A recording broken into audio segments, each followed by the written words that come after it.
Stop right there! Whoa, wait! Mr. Lambert, sir, it's me, Joe! I don't know you. What are you doing in my house? You sent me here, remember? I've done no such thing. For an intruder, you're not very bright, you know that? For all the commotion you caused getting in here, you might as well have brought a bulldozer. Now, you have exactly 5 seconds to explain what you're doing here, or so help me God, I'm pulling this trigger and sending you on your way. 5. I was sent here. 4. By you! 3. You told me to find you, to warn you about the end of the world. 2. You were old, with white hair, and you got shot. Oh, God, please don't shoot me, Mr. Lambert. This, you gave me this. It's an chrono. It's a time machine. I gave you that? Yes! I've never seen anything like it, but on the back, that's my family signet. I made this? It's simply magnificent. I gave this to you? Why? Who are you? Name's Joe, sir. I'm just a janitor at the Archon building. I found you in a room with a big, round door in the basement labs this morning, and you were dying. You said you'd come from 40 years in the future to stop the end of the world. I guess I was the only one around, so you gave me this and told me to find you and tell you all this, and I've been there. The future, I mean. A bunch of times. And you were right, Mr. Lambert. Everyone's gone. My God, so it did come to pass. They really did it, those greedy goddamn bastards. I told them this would happen. Wait, I was dying? How? You said you'd been shot. I had to actually find you at the morgue to get this address. Shot? By whom? No, wait. Don't say anything else. You succeeded in finding me, which means anything you tell me from this point on could alter the course of action that brought you to my doorstep. The less I know, the better. So, you've seen the future. What did you see? It's like a bad dream, sir. Everyone's gone. Buildings are coming apart. It's all just quiet. What happened, Mr. Lambert? It is Dr. Lambert. And considering all the effort you just went through to find me, not to mention bearing witness to the horrific outcome of the biggest breakthrough in the history of science, I suppose I owe you some kind of explanation.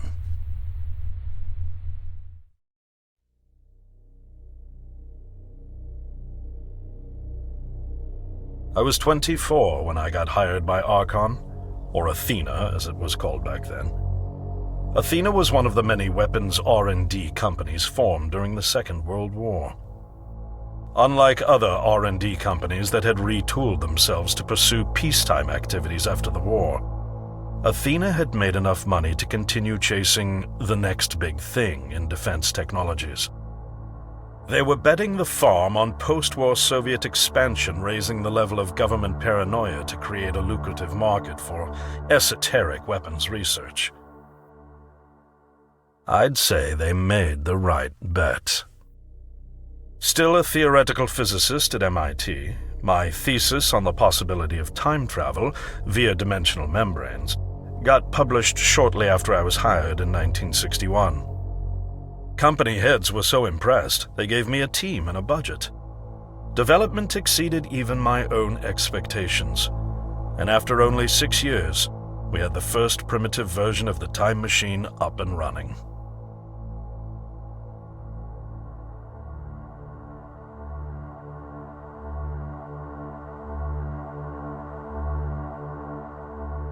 Our first successful trials involved sending simple objects into the future with a timed return. But with Archon running out of money, that was all the company bigwigs needed to secure a big fat contract with the Department of Defense. Apparently, we had sold them on the idea that the technology could be used to go back in time and strangle communism in its cradle. The reality, of course, was that it couldn't. Due to the laws of causality, you can't travel back in time beyond the point where time travel was invented. And sooner or later, we had to explain that to our benefactors.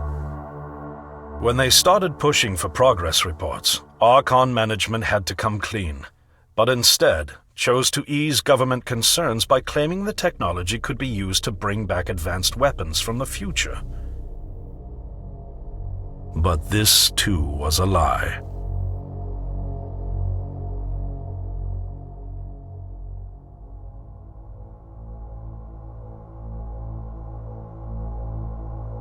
At this point, we'd already had our first of many human trials, and we knew there would be no weapons. In fact, our results were as terrifying as they were baffling.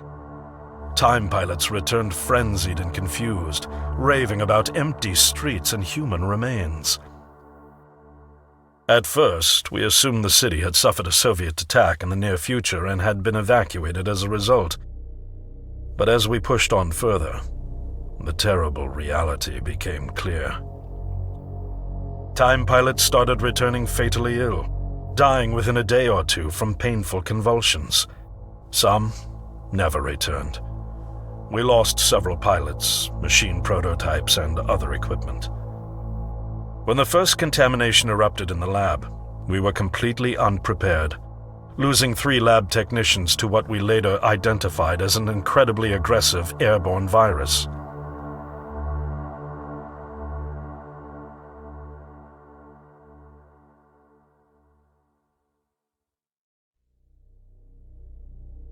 Although we weren't equipped to handle biohazards of this magnitude, management insisted we contain and study it. To keep our pilots and the virus alive long enough to study, we co-opted experimental cryotechnology from another project, Lazarus, and established a makeshift virus lab. Once again, the bigwigs managed to spin our setbacks into a success story for the Department of Defense, now claiming that the virus could be cultivated for use as a biological weapon.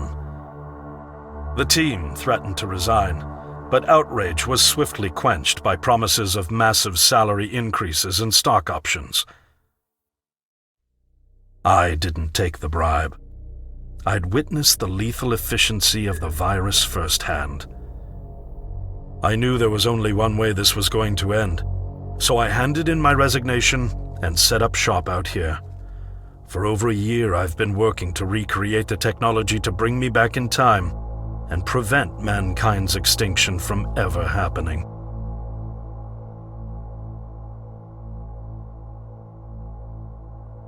And now you're here, the harbinger of doom at my doorstep, wearing a boiler suit. Who could have imagined that Judgment Day would begin like any other Monday in May? In any case, unfathomable as it may be that you were able to bring this information to me, knowing is only half the battle. Preventing the outbreak will require more than just your tenacity. Me? Wait, what? Yes, I'm afraid I must rely on you one more time. You must go back to Archon and prevent the outbreak. No, that's, I mean, I'm really honored and everything, but... Believe me, you're the last person in the world I want to entrust with this, and I mean that quite literally. But by this time tomorrow, the entire city will have succumbed to chaos, panic, and death. You're here now, and you're all I've got. Wait, but what about you? Can't you fix this, Doc? Don't you have a plan? I can't go myself, because that would break the law of causality. The only reason you are here to warn me now is because I was there to send you. And the only reason I was there to send you is because I was able to bring my work to fruition here. But... We've no time to waste. It's the only way. You told me you found me this morning, correct? Yes, but... That means I failed to stop it, and the outbreak has already begun. The time pilot for today's trial must have brought the virus back from the future, which then somehow got out of the containment chamber and spread. That pilot is Patient Zero.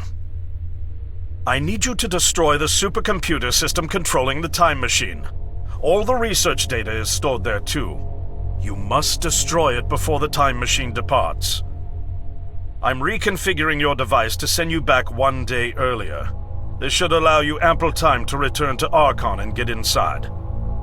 On the other shore from here, about 500 yards down the road, is a rest stop. You'll find a van there, fueled and ready to go. Oh, I already have a ride. Which won't be there yesterday, you ninny. Now stop interrupting me. One last thing, and I need you to listen carefully because this is very, very important. Make sure you do not meet the earlier version of you. Why? What will happen? No one knows for sure. It's one of the conundrums not yet accounted for. There are theories, of course. None of them pleasant. Now, let's get you ready.